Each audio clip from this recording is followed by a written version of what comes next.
Hello everyone, my name is Austin Terra and this is my informative speech. With me I have Marky Owens, if you could look to the camera real quick, Marky. And I also have Aubrey Swift. Perfect, let's begin. So, I'd like to start with a question.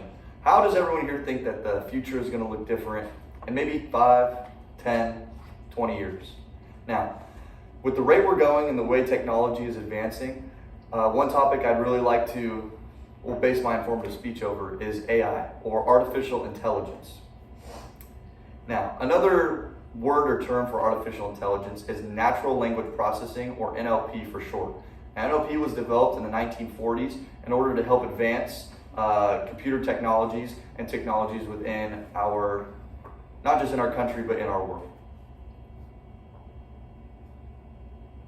Today I will be talking about how it expands vocabularies, provides solutions, and can interpret emotions through text.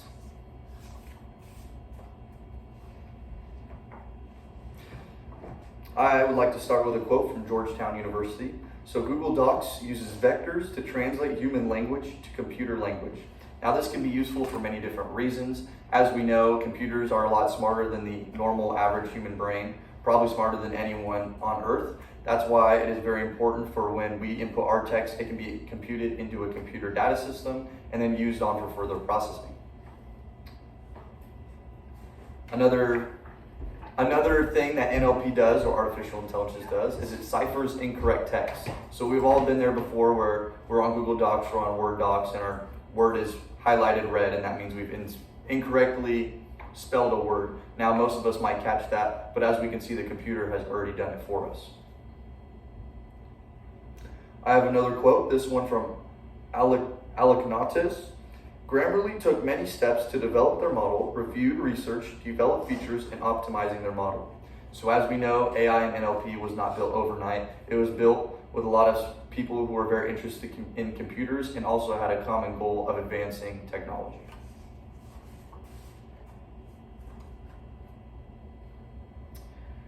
Artificial intelligence also has a lot of more benefits than just what we write in Google Docs or Word.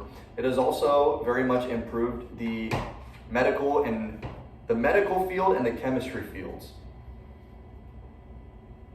I have a quote here from the National Library of Medicine. Methods that rely on machine learning analyze electronic health records and allows for predictions to be made based on possible diagnosis and chronic disease risk. So as we know, doctors can only be so helpful. Yes, they studied. Yes, they had an 8-year degree. Yes, they might be working that same job for 20, 30 years and specialize in certain problems.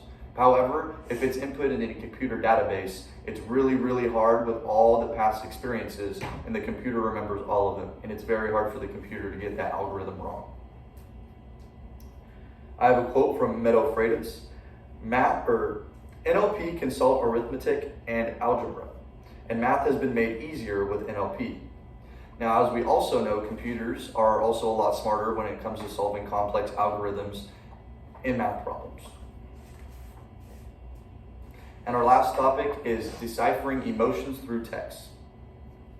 A quote by Deep Learning AI, a piece of text is inputted and the output is the probability that the sentiment expressed is positive, negative, or neutral. Now this is one of the most recent accommodations or inventions in AI or NLP, as we can see that computers can now decipher emotions. Now this wasn't a thing back in the 80s, 90s, and even early 2000s. This is a new concept, and this is also why people are either really, really leaning towards this is a beneficial thing, or some people are leaning towards this is a detrimental thing, as they think that the computers can now think on their own. And then I have another quote from Deep Learning AI. It can moderate online conversations by flagging messages and silencing comments, scanning documents for defacing. Now, as we all know, we all go on social media, we all go on the internet, and we all know that a lot of things on the internet, not everything is true. Now, Deep AI has quoted that this AI and this NLP processing can track and disprove any of these claims or comments that we find that we think aren't real. So today we discussed vocabulary providing solutions vocabulary, providing solutions, and interpreting emotions through text.